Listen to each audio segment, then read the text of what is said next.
Salut à tout le monde, bonjour, bonsoir, selon l'heure à laquelle vous avez reçu mon message. En fait, tout d'abord, avant de commencer, j'aimerais transmettre mes meilleurs voeux, mes félicitations sincères, limpides à notre nouvelle présidente, à Flore, parce qu'elle a démontré qu'elle n'est pas Hillary Clinton. Elle est mieux, mais on espère franchement, on espère beaucoup qu'elle sera comme notre Ekaterina Velika, parce que c'est elle qui a transformé en fait l'empire russe en ce qu'elle est aujourd'hui.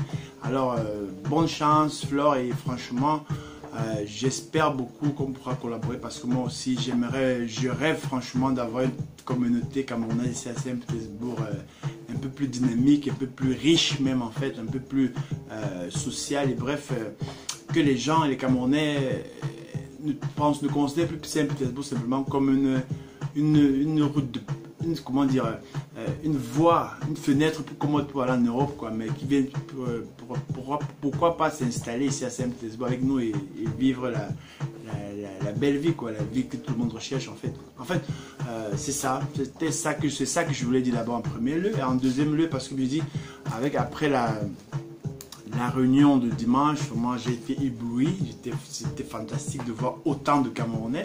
On a compté 108 Camerounais, mais moi-même dans la salle, devant mes yeux, il y a beaucoup de Camerounais que j'ai pas vu. Je vais me demander à plusieurs personnes après qui me tuent où là, mais les gars n'étaient pas concernés. En fait, ce qui est sûr, c'est qu'il y a une jeunesse, il y a une nouvelle vague de Camerounais qui est arrivée. Alors, je voudrais profiter de cette vidéo pour établir mes projets, mes plans, mes envies, mes souhaits. Et j'espère que Flore me regardera, m'écoutera et on pourra voir comment gérer ça, quoi. Parce qu'en fait, moi je suis dans cette ville depuis le siècle dernier, comme j'ai l'habitude de dire à mes clients russes, ce qui fait que j'ai vu beaucoup de choses et j'ai vu, moi-même j'ai grandi dans cette ville en fait, on peut dire, ce qui fait que maintenant qu'on a un peu atteint un niveau, on essaie d'aider les autres, bon, de s'entraider, quoi, en fait. Donc, ce qui fait que, en premier point, moi j'ai constaté, il y a beaucoup de Camerounais. Après, j'ai lu là sur Facebook, on disait qu'il y a certains candidats qui ont payé les transports, les taxis aux gars pour qu'ils viennent voter pour eux. Mais bon, ça a réussi, ce qui fait qu'il y a moyen de nous rassembler, quoi. Il y a moyen, c'est que tout le monde veut quoi? Tout le monde veut la facilité, tout le monde veut l'argent, tout le monde veut travailler, parce que j'ai essayé de jauger là dans la salle. La plupart c'était des étudiants effectivement, même si c'était d'autres, il y avait aussi des sans-papiers comme ça. Bon.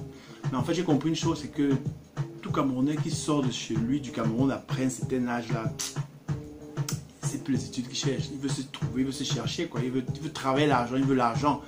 Alors il est bien vrai que tout le monde, le moyen le plus facile pour arriver ici en Russie, c'est d'avoir un visa étudiant et venir là. Après on va voir entre autres là s'il faudra traverser, tu entres dans le champ ou bien tu deviens sans papier, bref tu te cherches.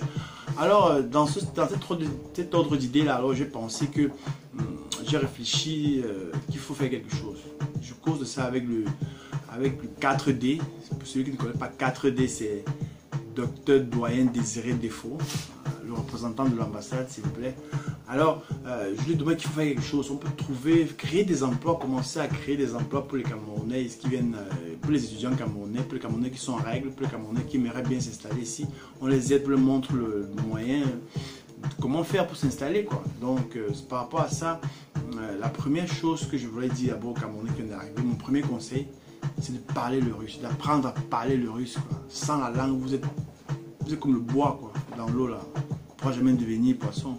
Donc il faut s'efforcer, les gars. Mon premier conseil, si vous demandez, c'est d'apprendre à parler la langue. Je sais qu'il y a beaucoup d'entre vous qui se débrouillent comme ils peuvent là. Les gars distribuent les flyers au métro et qu'on sort. Les gars sont dans les garde-robes. On n'a pas besoin. Ouais, c'est bon. Les médecins ont toujours été là. Moi, j'ai fait la garde-robe. Et ce qui fait qu'ils seront toujours là. Mais c'est un niveau qu'il faudra passer. Il faut passer le next level. On a une femme maintenant à notre tête. Donc ce qui fait qu'il faut apporter des innovations, quoi. C'est pour ça que je dis, avec cette vidéo-ci, je vous établis mes plans, quoi, en fait. Donc les gars, s'il vous plaît, apprenez à parler le russe. C'est pas que j'écoutais maintenant, c'est que notre conseil numéro 1. Si tu connais pas la langue, tu pourras ne serait-ce que t'exprimer pour trouver le travail. Moi ici j'ai plein d'idées dans ma tête qu'on peut essayer de réaliser, mais je peux pas faire les réaliser avec vous parce que je ne sais pas comment vous allez contacter avec les Russes, toujours fermés, toujours tristes, toujours fâchés. Ce qui fait que ça bloque le contact, quoi. Donc les gars, apprenez à parler le russe. Pour ceux qui parlent déjà russe, c'est très bien. Si tu es étudiant, tu peux me contacter inbox. Je vais commencer à te faire part de mes idées pour chercher, pour travailler, quoi. Mais entre autres, globalement, moi j'ai l'intention d'arrêter de faire, comme on parlait l'autre jour à la réunion, par rapport au visa étudiant que les gars ont ici dans les universités bizarres. Moi j'ai l'intention d'ici le mois de septembre de créer une structure qui pourra déjà organiser, faire des visas de travail, quoi. Faire des visas de travail pour les Camerounais qui sont en cours de pays. Mais le plus l'inconvénient le plus c'est la langue, c'est la barrière de langage. Ils ne savent pas parler, quoi. Donc les gars, pour apprendre à parler russe, c'est simple, il faut pratiquer la langue, causer avec les Russes, bavarder, faire connaissance. De la maison déjà, même tu peux là commencer avec le net et tu peux parler avec les Russes et comment on dit ça, aiguiser ton vocabulaire, quoi. Donc les gars, si vous étudiez à l'université, là, dans les foyers, dans les campus, dans les restos de campus, là, vous parlez le russe, il faut pratiquer. Alors, même vous qui êtes déjà là sur place d'étudiants, moi j'ai déjà d'ici septembre, avec ma structure que je suis en train d'organiser, on pourra vous proposer du travail. On pourra vous proposer du travail parce qu'effectivement, j'ai compris que c'est le seul moyen de mettre les gars en haut, quoi. On peut créer les réunions comme on veut, mais si on ne peut pas trouver du travail aux gars, ils vont s'en foutre de nous tous. Ils vont rester dans leur chambre, leur chambre de 12 places là-bas, dans les quartiers là, pas possible là-bas, par là, sur bien, c'est pas où, quoi. Donc les gars, ça c'est ma proposition. Je vous demanderai d'apprendre à parler le russe. Ceux qui connaissent à parler le russe, m'écrivent dans une box. Parce que moi j'ai décidé de parler avec Camerounais, maintenant ce n'est qu'en russe, quoi. Parce que je veux que les gars pratiquent. Si les gars au moins le savent, vous pouvez chercher. Si vous avez les papiers, on va vous trouver du travail. Et si tu as encore un permis de conduire, là, demain, là, tu m'appelles, là, tu pourras là, trouver le taxi. Faire le taxi parce qu'effectivement, c'est un métier qui est très très prisé actuellement. Et si tu as un permis de conduire, là, pas de problème. Tu ne vas pas courir le taxi dans les ladas. Et c'est un travail fixe, je veux dire free, quoi. Tu travailles quand tu as le temps. Si tu es étudiant, tu pars à l'école le matin, en soirée, tu fais le taxi sans problème. C'est légal, c'est clair, limpide, tu n'as pas de stress, quoi. Donc, par rapport à ça, c'est on a besoin, j'ai mes camarades de classe avec qui j'ai school qui ont des sociétés ici qui demandent, cherchent des chauffeurs taxi, quoi. Donc, même si tu as un taxi au Cameroun, je ne dis pas un taxi, le permis du Cameroun, c'est pas un problème. Envoie c'est ici, là, on va traduire, on va faire ça, on va mettre ça on va arranger ça tranquillement pour que tu puisses conduire, quoi. Comme tu n'es pas résident permanent ici, c'est fait que tu peux le faire en tant qu'étudiant. Donc c'est ça, ce genre de métier qu'on peut faire. En fait, il y a plein d'autres choses encore, mais le plus important c'est qu'il faudra parler la langue, il faut apprendre à parler. Donc les gars, je vous souhaite beaucoup de chance et surtout à notre nouvelle présidente. J'espère qu'avec elle, en dehors du vin, on aura aussi nos pique-niques. À Répina, comme à l'époque là, parce que franchement ma femme a encore me demandé ça l'autre jour, qu'elle aussi elle espère que les rencontres de ce genre vont se répéter encore, parce que la dernière fois qu'on a fait le pique-nique ici avec les Camerounais en général, c'était en 2011, hein, quand mon fils était encore tout petit.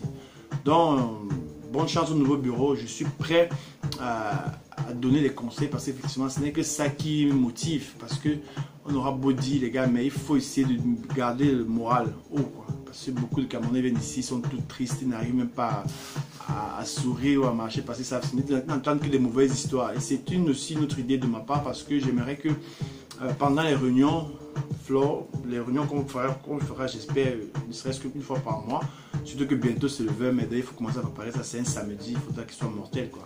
Plus que la réunion du 12 mars là. Donc ce qui fait que bon, il faudra qu'on essaie de faire créer une rencontre avec les doyens une fois par mois, un doyen qui vient raconter son histoire. Je suis prêt à le faire en premier lieu parce qu'il faut montrer l'exemple, comment ça se passe. Donc, tu racontes l'histoire, tu donnes les conseils aux gars, conseils pratiques, là, terre à terre, pour que les gars puissent avoir le moral et savoir que non, ici on peut aussi vivre. On n'est pas seulement vivre, on va pas seulement rester là en attendant qu'on ouvre les frontières en Finlande comme les gars sont partis dernièrement. Mais s'asseoir tranquillement, enjoy la life parce qu'effectivement, le temps passé ne revient pas, hein.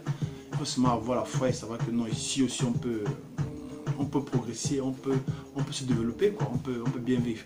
Donc les gars, c'était ça un peu ma petite vidéo que j'aimerais faire. Malheureusement maintenant, Je ne sais pas si c'est passé à notre groupe là, franchement. J'espère qu'on va le réarchiver bientôt pour que je puisse vous envoyer cette vidéo.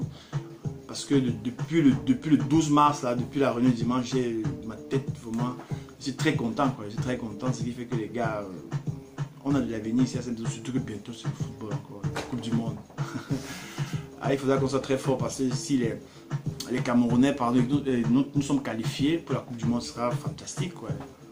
Même sans la qualification des Camerounais, on doit être prêt, les gars. On doit être prêt parce qu'il y a beaucoup de touristes. Il faudra qu'ils nous voient déjà bien organisés et prêts à travailler les dos, quoi. Donc les gars, apprenez le russe, régularisez-vous, soyez positifs et tout va aller mieux. C'était Théo sans H. À très bientôt et bye.